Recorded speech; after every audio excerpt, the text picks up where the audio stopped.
Vamos colocar. Solicitei aqui para você entrar. Nossa palestrante chegou. Emanu, muito boa tarde, Emanuela. Emanuela, boa tarde. Só aceitar aí, Estela, que eu já mandei o convite. Boa tarde! Ela chegou! Boa tarde, gente. Desculpa pelo atraso. É que aqui faltou energia e a gente ficamos todo mundo louco. Aí atrasou tudo. Atrasou maquiagem, cabelo, tudo. Ai, menina, eu também estava meio correndo aqui. Então vamos Gente, lá. desculpa pelo atraso.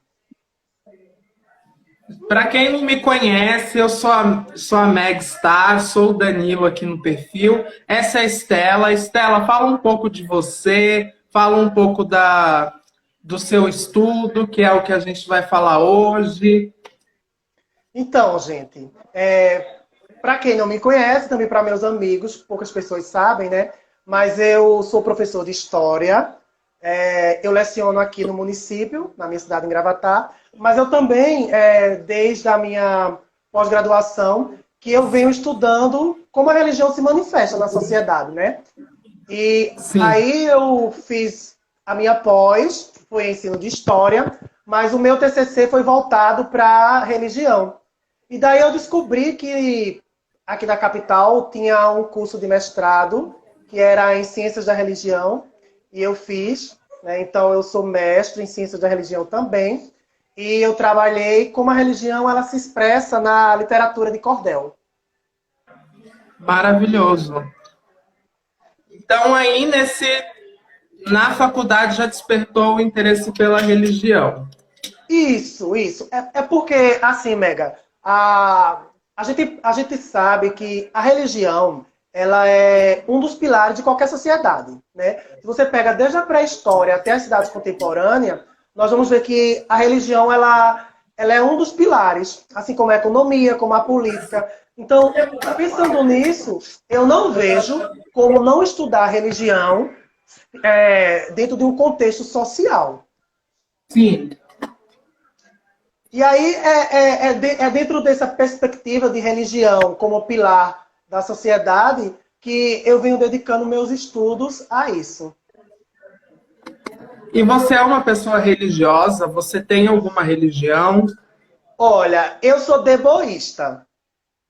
Sim. Deboísta, para mim, tá de boa com todas as religiões. Se você me chamar para ir no centro espírita, eu vou. Se me chamar para ir no candomblé, eu vou. Na igreja evangélica, no catolicismo. Eu não me identifico com nenhuma, apesar de ter símbolos religiosos que me atraem. Tipo Jesus, Oxum, e coisas assim. Me atraem. E aí eu junto esse Amor. patamar de símbolos religiosos para construir, digamos assim, a Amor. minha própria fé. Entendi. E conta para mim,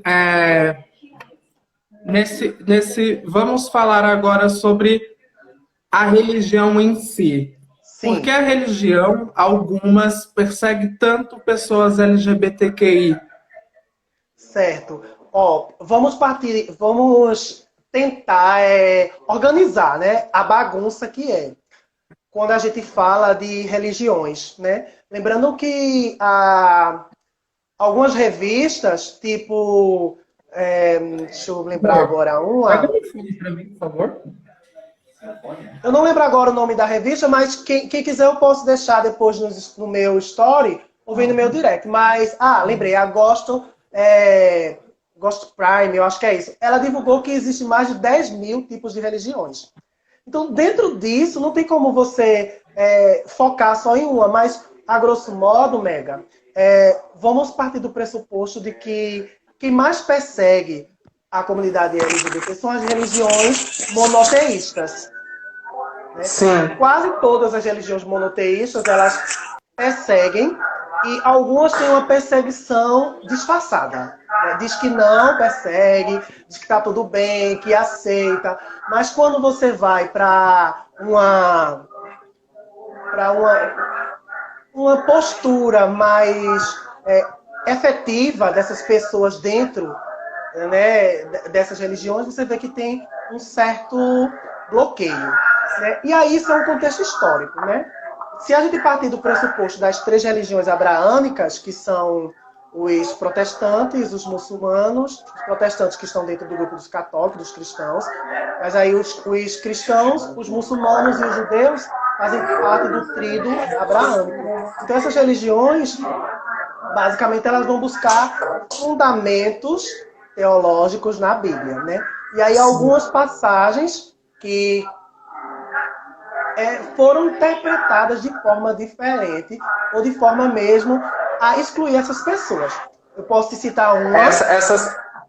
Essas passagens são as passagens que eles falam que tem na Bíblia, que são as que usam para nos condenar. Isso. Quais são essas passagens? Conta pra gente. Eu posso te lembrar agora Gênesis 19, que é Sodoma e Gomorra. Sodoma, né? A história de Sodoma, a destruição de Gomorra. Tem Juízes, Coríntios, Romanos, cartas aos Romanos. São essas 4 que eu recordo agora mais firmemente. Mas falando de Gênesis, para mim, que é uma das que a gente usa mais, que eles usam mais, né? Também tem Levítico, né? Mas aí de Gênesis, quando a gente fala de Sodoma, a gente até usa o termo sodomia para pejorativar alguns homossexuais. E aí, sim, te contando um pouco da história de Sodoma, é que no Antigo Testamento existia uma lei de hospedagem muito forte, né? E as pessoas honravam muito essa lei de hospedagem. Então, chegam 2 homens de Sodoma e Ló, ele hospeda esses 2 homens e no meio da noite, toda a população masculina de Sodoma, ela vai até a casa de Ló e exige que Ló coloque esses 2 visitantes, esses 2 hóspedes, para fora, para que eles mantenham relação sexual com esse visitante, com esses 2 visitantes. E Ló sai e oferece as 2 filhas virgens para que essas pessoas, para que aqueles homens deixassem os seus hóspedes. Só que ninguém sabia que esses 2 homens eram anjos. Esses 2 anjos colocam novamente Ló para dentro e causam cegueira em toda a população. Sim. E aí, quando eles vão embora, eles dizem a Ló que a cidade será destruída e que Ló saia da cidade. E aí Deus destrói toda a cidade. Detalhes aí nessa história. Né? Aí eles usam para dizer que a homossexualidade ela é pecado, que Deus condena, que Deus destrói. Mas só que, se a gente analisar a história, se você falando um pouco rápido, tu me diz que eu vou parando. Não, tá tudo bem. Então, no caso... Condenaram aí, mas tipo, a cidade inteira era homossexual, né? Que era todos os homens ali que queriam os hóspedes. Isso. Acontece que essa cidade inteira, ela queria praticar relação sexual com esses 2 homens. Isso não é relação sexual, isso é um estupro coletivo. Então Deus condenou essa prática, a prática do estupro coletivo com esses 2 homens. Né? E aí algumas pessoas tiram essa passagem e colocam como se ela fosse só a questão da homossexualidade, coisa que não é. E aí, como que eles interpretam, por exemplo, eles queriam e eles estupram essas mulheres. Tem uma passagem que eu estava estudando essa semana. Eles não conseguem estuprar. Não, mas tem mulheres. Eu tava estudando, eu acho que é Levíticos, alguma coisa. Gente, eu não sei, tá? Eu tava estudando, a Estela vai me corrigir se eu falar besteira. Que em uma dessas histórias, eles estupram a mulher do cara, a filha do homem, que também, por causa dessa coisa de hospedagem, e eles devolvem na manhã seguinte a mulher morta. Isso, e aí, para eles... esposa. Aí, nesse caso, é tudo bem estuprar a mulher, integrar ela morta, e a homossexualidade vai pro inferno. Isso, me explica isso direito. Então, Mega, essa passagem ela se repete quase que os mesmos episódios de Gênesis. É uma história semelhante. Né? É injuízo, só que agora, em vez de ser a filha, é a mulher. E acontece que é um casal que vai se hospedar e a população novamente quer estuprar o homem, e o homem, em vez de sair, ele dá à mulher. Né? E aí você vê o seguinte, pode estuprar um homem não pode estuprar, mas pode estuprar uma mulher, pode ter relação, pode devolver ela morta, né? E ninguém fala nada a respeito disso. Né? Algumas passagens são tiradas com a interpretação que cada um quer. Né? E aí usa-se para condenar isso. Outro fato da religião condenar tanto... Estela, né? Só um minuto. A Heloísa aqui perguntando se você sabe a referência. Ela está perguntando aqui da Bíblia. Certo, tenho sim, só um minuto. Deixa eu colocar meus óculos para poder ler.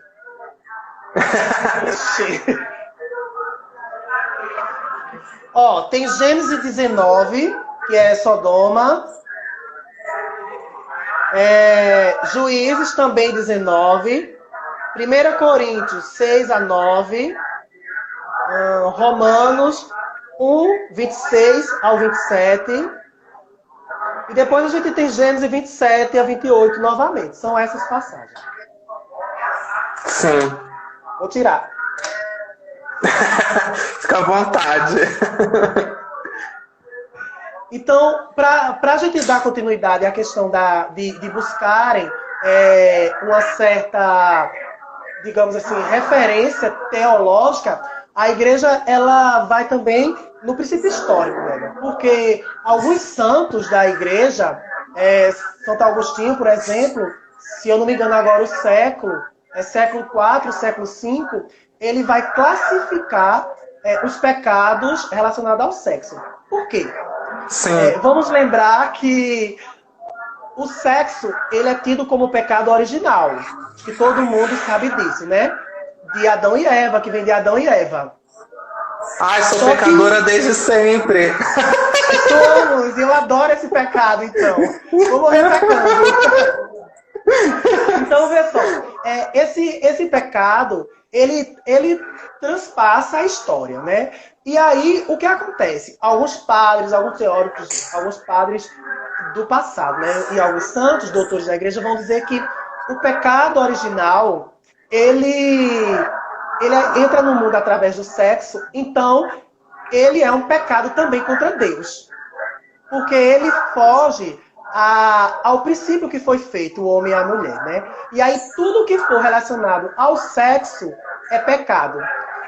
Mas o sexo ele pode deixar de ser pecado se ele for, digamos assim, contribuir para os planos de Deus. Para o sexo ser pecado, ele tem que ser o natural, ou seja, servir para a criação. Tudo que for prática sexual que não seja relacionado ou que não seja para procriar, se torna pecado. E aí Santo Agostinho ele faz uma lista de pecados relacionados ao sexo. E aí tem, nesses pecados, presta atenção, ter relação sexual com mulheres grávidas, pecado contra o sexo. Relação com mulheres que não podem mais engravidar, relação fora do casamento, aí entra a relação com outros homens ou relação homossexuais, que é com mulheres também, mulher com mulher. Então, tudo isso vem se criando ao longo da história digamos assim, uma cortina para que seja criminalizado ou descriminalizado nós da comunidade, gays, lésbicas e todos os outros. Esse desenho ele vem se formado... Calma lá, Estela, travou um pouco o seu vídeo. Travou um pouco, só normal. Deixa eu voltar ao normal, aí você continua. Agora acho que voltou, segue. Então, diante de tudo isso, foi se formando uma cortina que serve para nos discriminar, né? E ter tanto preconceito.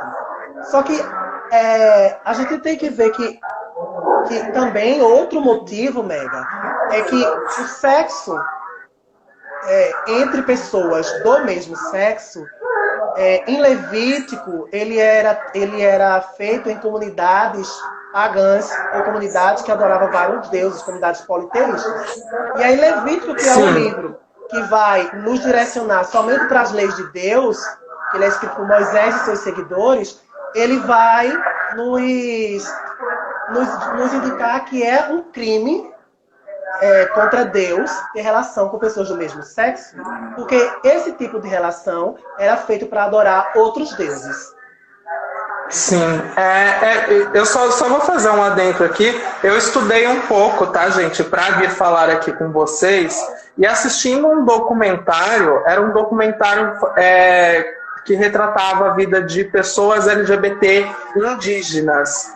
E essas pessoas estavam lá no documentário, falavam que antes da colonização, tipo, o mundo foi colonizado pela Igreja Católica praticamente, que saíram nos matando a rodo, inclusive na Santa Inquisição, porque era tirado como pecado. E eles falam que antes da colonização, as aldeias indígenas eram muito mais receptivas e tinha como uma coisa dos deuses as pessoas se relacionarem com pessoas do mesmo sexo, sabe? E pós essa colonização, eles passaram a rejeitar por causa de questões trazidas pela igreja.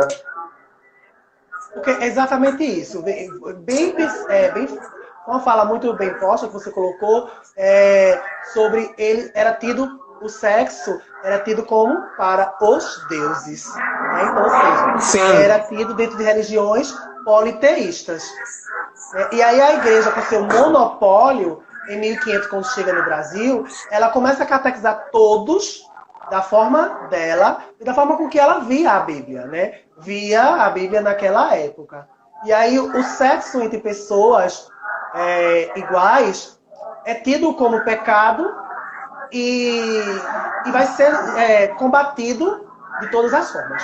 E aí eu quero puxar uma setinha para o que você falou sobre que a Inquisição nos perseguiu muito. Você quer falar mais, falar da Inquisição daqui a pouco, ou a gente já pode entrar na Inquisição? Primeiro vamos só falar aqui, gente, vocês que estão na live assistindo, fiquem à vontade para fazer pergunta para a Estela, para interagir com a gente. Pode mandar pergunta, manda aqui pela caixa de pergunta e a gente vai encaixando aqui respondendo. Mas vamos falar assim, eu acho importante a gente falar sobre... Mim, tá? Porque eu não estou vendo nada. Eu leio, não tenho babado, eu leio, tenho um bom olho. Vamos falar assim da Santa Inquisição. Eu acho que voltando assim, ai, caiu um fone aqui. Eu não estudei como se a Igreja Católica criou a Santa Inquisição e por quê. Mas aproveita nesse gancho e conta assim um pouco pra gente. A Igreja Católica sempre foi dominada por homens. Existe algum estudo porque sempre homens dominou a Igreja Católica? Eu fico me pensando se não tivesse mulheres naquela época na Igreja Católica, se tudo isso não teria sido diferente, sabe? Mas naquela época eles não davam espaço a ninguém mais a não ser homem, né? Conta assim um pouco pra gente. Então, primeiro porque a gente tem uma sociedade patriarcal, né? Uma sociedade machista, patriarcal. Então, e muito forte, por sinal, né? Tanto é que, se a gente for ver, Maria, ela teve muito medo de dar o sim, porque ela era uma virgem, e como ia ficar, né? José teve medo também de dar o sim dele, porque a sociedade era muito machista, muito patriarcal, e ia ter um confronto aí. Né? Não ia dar certo. Ainda né? Infelizmente a nossa sociedade ainda é. Então, Mega, você e vocês de casa imaginam. Se naquela época, se hoje ainda é machista, imagina há 2000 e tantos anos atrás, né? Quando se começa as primeiras comunidades cristãs. Então, vem, a sociedade primeiro ela é patriarcal, machista, então ela não vai permitir que mulheres dominem, que mulheres cheguem à frente, né? Apesar de Jesus não ter excluído nenhuma, né? Jesus quis todas perto dele, todas as pessoas perto dele. Mas aí a Inquisição, ela nasce depois da ruptura, né? Que divide os protestantes, depois da Reforma Protestante, a Inquisição vai nascer. A Inquisição nasce por quê? Por que a igreja cria a Santa Inquisição?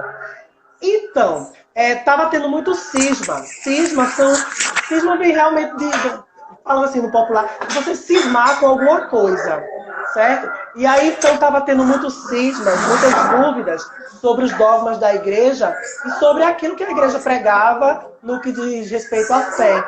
né, sobre as orientações, sobre as pregações. Então, a Inquisição ela vai nascer no intuito de ser um tribunal mesmo que vai julgar.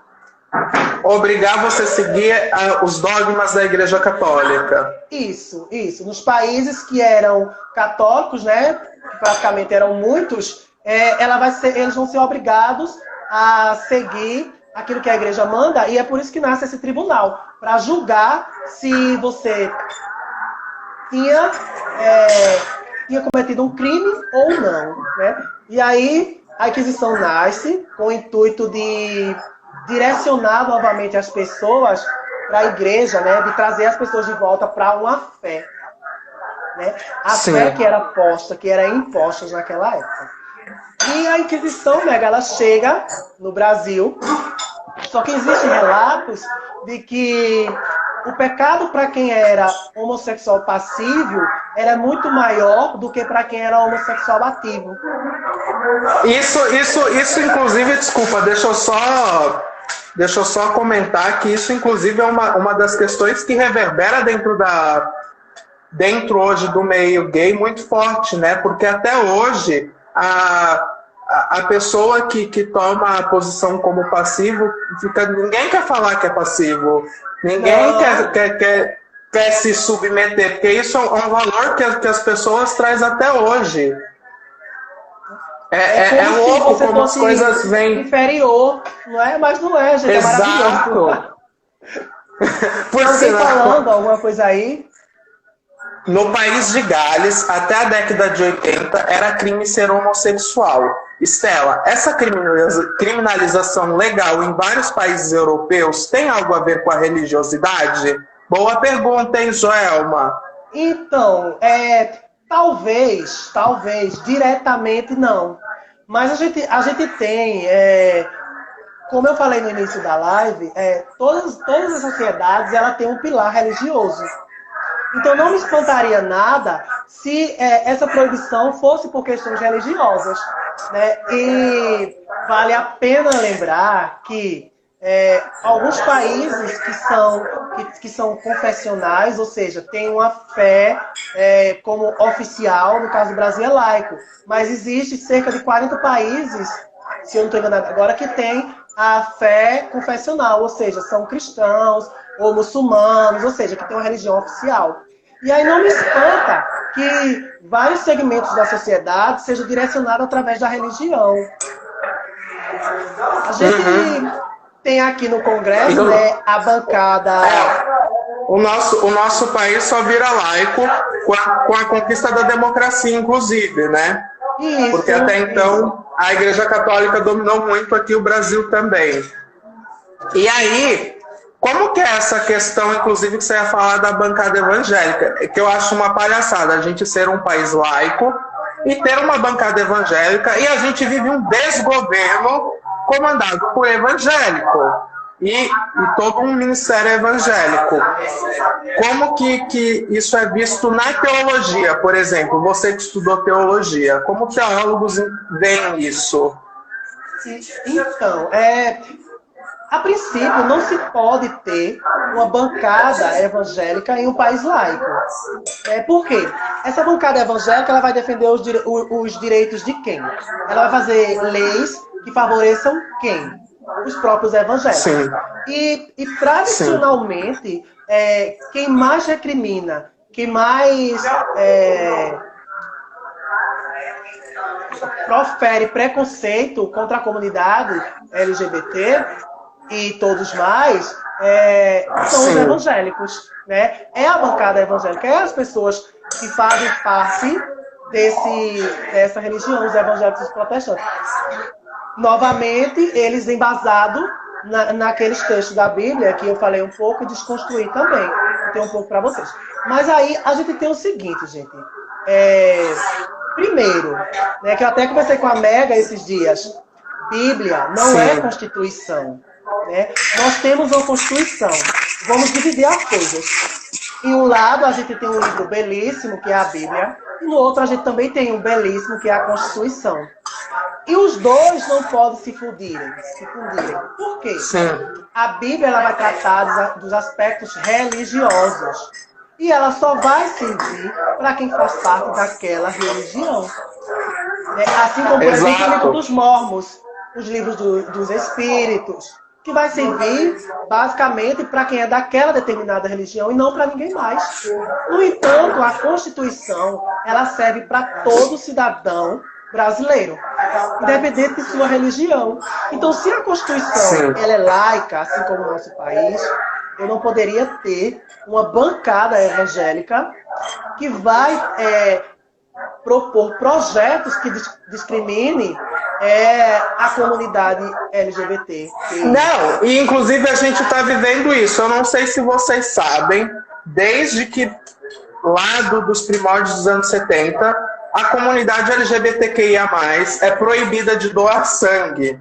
E agora, nesse meio da pandemia, os bancos de sangue se esgotando, o STF, que é o Supremo Tribunal Federal, ele caiu com essa liminar. Só que a gente ainda está sendo proibido por uma questão do Ministério da Saúde. E lembrando, gente, o Ministério da Saúde é comandado por quem? Quem está no nosso desgoverno? Que é um cara machista, homofóbico, transfóbico, e que ele já deu várias declarações falando que o nosso sangue é sujo, sim. Então, a gente é afetado por esse desgoverno completamente, porque todo mundo comemorou essa vitória. Aliás, Estela, tem uma pergunta aqui para você. Eu perdi meu fone na minha peruca, achei.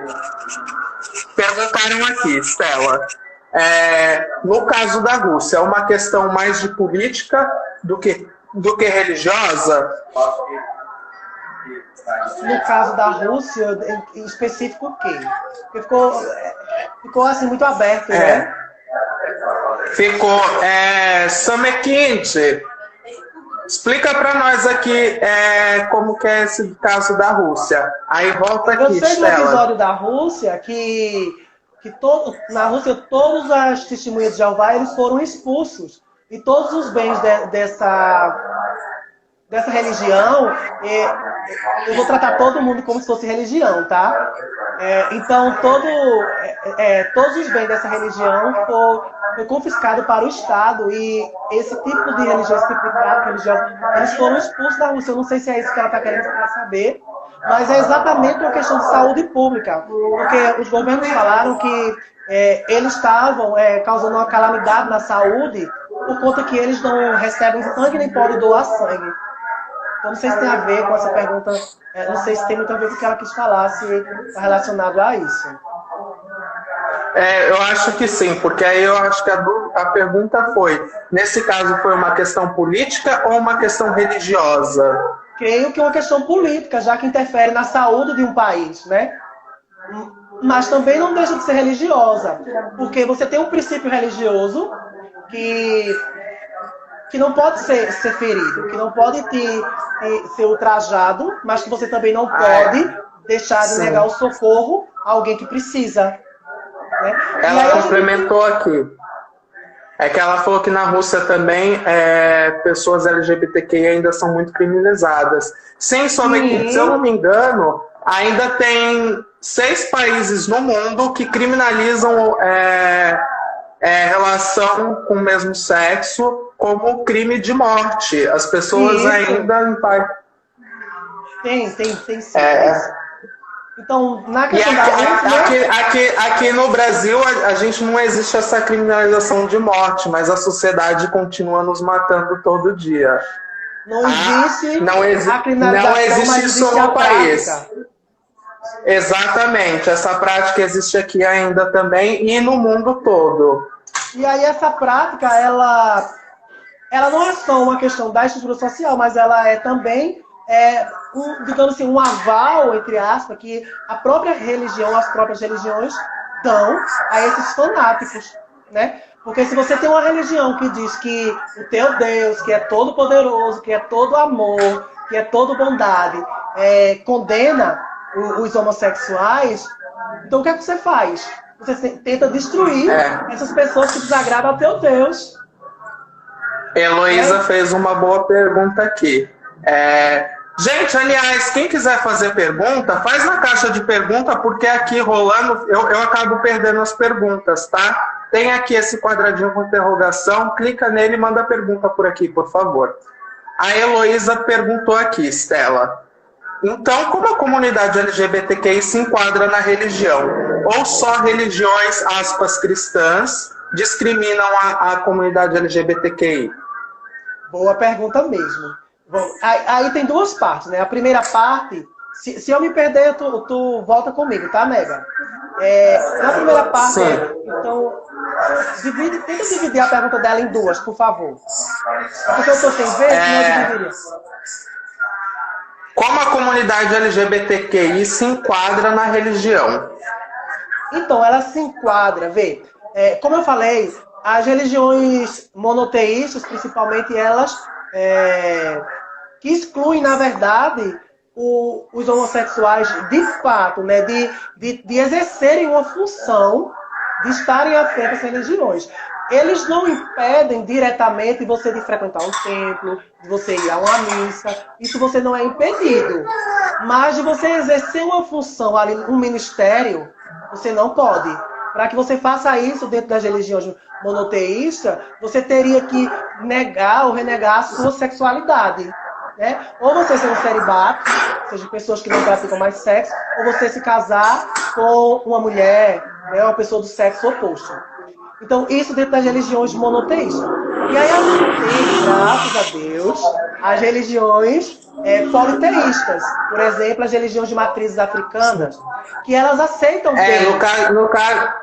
No caso aqui você já está respondendo a segunda pergunta, que então é só as religiões cristãs que nos condenam. Em parte.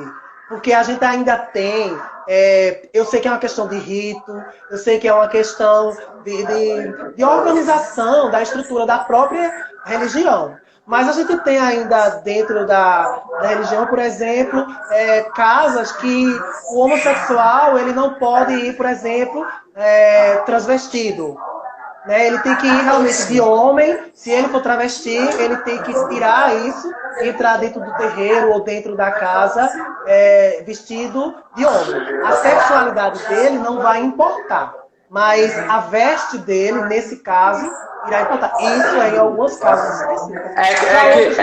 Sim, mas aí tem uma diferença, né? Porque travesti, ela não tira a roupa e deixa de ser travesti, sabe? Nunca. Ela é aquilo. Então, aí é uma violência de gênero, no caso. Passa de qualquer outra não coisa. Seria uma forma de tentar afastar essas pessoas. Só para vocês entenderem, gente, eu não sei se todo mundo aqui entende sobre gênero, eu posso chegar num lugar e tirar tudo isso, porque eu sou uma drag queen e Estela é uma drag queen. A gente tira tudo isso, a gente vira quem a gente é por baixo. Uma travesti não, ela é 24 horas por dia o que ela é, uma mulher e ponto. Isso. Então algumas casas fazem essa diferença. Tem essa diferença, né? Faz essa diferenciação questão de veste mesmo, né? De sentir. Só que isso é uma forma disfarçada também de te afastar dali do meio religioso. No entanto, a sua sexualidade, com quem você dorme, a sua intimidade, não interfere diretamente nos ritos dessa religião. Só vai interferir mesmo nas religiões monoteístas, quando você quer, por exemplo, exercer um ministério. Se bem que a gente sabe que por trás de tudo isso, pastores são homossexuais, padres são homossexuais, ministros são homossexuais, só que eles se escondem, entendeu? Por trás de uma veste ou por trás de um ministério. Mas eles não conseguem esconder quem realmente eles são. De verdade, né? Nossa, exatamente. O que tem no aplicativo lá de gente falando no sigilo, glória a Deus. São muitos, né? Deixa ser herege. Ai, meu Deus. Ainda bem que... Cuidado. Tem mais perguntas? Vamos ver. Não tem mais perguntas. Acho que vamos seguir falando, Estela. Certo. Você tem mais alguma coisa para perguntar, para saber? Você falou sobre agora as religiões politeístas. E também, eu não sei se na teologia vocês têm conhecimento, se você pode falar um pouco mais sobre essas religiões inclusivas, que são religiões que são lideradas pela comunidade LGBTQI, né? Porque tem as pessoas que foram criadas por esses dogmas, mas não conseguem se desvencilhar disso, ou não consegue seguir sem religião. Como que é isso? Isso, porque, Mega, vê só, todo ser, ele tem a necessidade de, eu partindo um pouco de psicologia, todo ser, ele tem a necessidade de se pegar a algo, seja a ciência, seja uma pessoa, ou até a um Deus, né? E o sentido religioso das pessoas nasce na pré-história, quando aqueles homens da caverna não conseguiam explicar os fenômenos que aconteciam em sua volta, e ele dava nome aos deuses, tipo, o raio caiu, então, Deus tal, vamos fazer uma oferenda, vamos fazer isso. Então foi se criando esse sentido religioso, e que passa a história inteira e chega até nós. Né? Então todo ser humano ele tem a necessidade de ter uma fé, né? Seja qualquer fé que seja. O divino de cada um é particular, né? Você tem o seu divino, eu tenho o meu e todos vão ter o seu. Então, essas pessoas que fazem parte das igrejas inclusivas, elas têm um ministério de si, elas têm a necessidade de ter essa ligação com Deus, com o sagrado, e elas ficam à frente desse ministério, abrem igrejas inclusivas, né? Que por enquanto só tem evangélicas, não tem igrejas inclusivas católicas, não tem, né? Tem só evangélicas, que no meio evangélico elas são tidas como aberrações, né? E uma das pessoas que combatem muito essas igrejas, eu não gostaria nem de falar o nome da pessoa para não dar visibilidade, né? Mas é um pastor bocão que está aí na mídia, vocês sabem muito bem quem é. Tá? Sim. Então, pronto, ele combate isso porque ele diz que essas igrejas elas não podem receber o nome de igreja evangélica inclusiva. Mas, gente, quem é que pode determinar? Só ele tem o direito de professar a fé dele. Sim. Uma fé errada, né? Uma fé que maltrata, que engana, que rouba, que ilude as pessoas. Aliás, eu um dia conversando com meu namorado, eu fiz até essa reflexão. Que o Coro, falando dessa questão que ele cresceu numa família evangélica também. E aí a gente estava comentando sobre alguma coisa, não lembro como cheguei a essa reflexão, o assunto que estava. Mas eu estava falando para ele, se a gente não tivesse sido colonizado e a nossa história não tivesse sido apagada, a gente não ia ter um Brasil dominado por igrejas evangélicas ou pelo catolicismo. A gente ia estar nas nossas raízes, que são indígenas. A gente ia estar muito, sim, ligado ao Deus da árvore, ao Deus do sol, à deusa das águas, e a gente ia ter um culto e um respeito à natureza muito maior. Mas as pessoas, elas mesmo estudando, é claro que na escola não contam pra gente a história certa, elas esquecem que em todo canto do mundo existiam raízes e pessoas, essas pessoas são as indígenas. Eles são os primeiros povos que a gente tem conhecimento. Então, a cultura, inclusive a religiosidade deles, são desrespeitadas também até hoje. E existe um apagamento muito grande sobre cultura e religiosidade indígena. Sim, quase não se fala, né?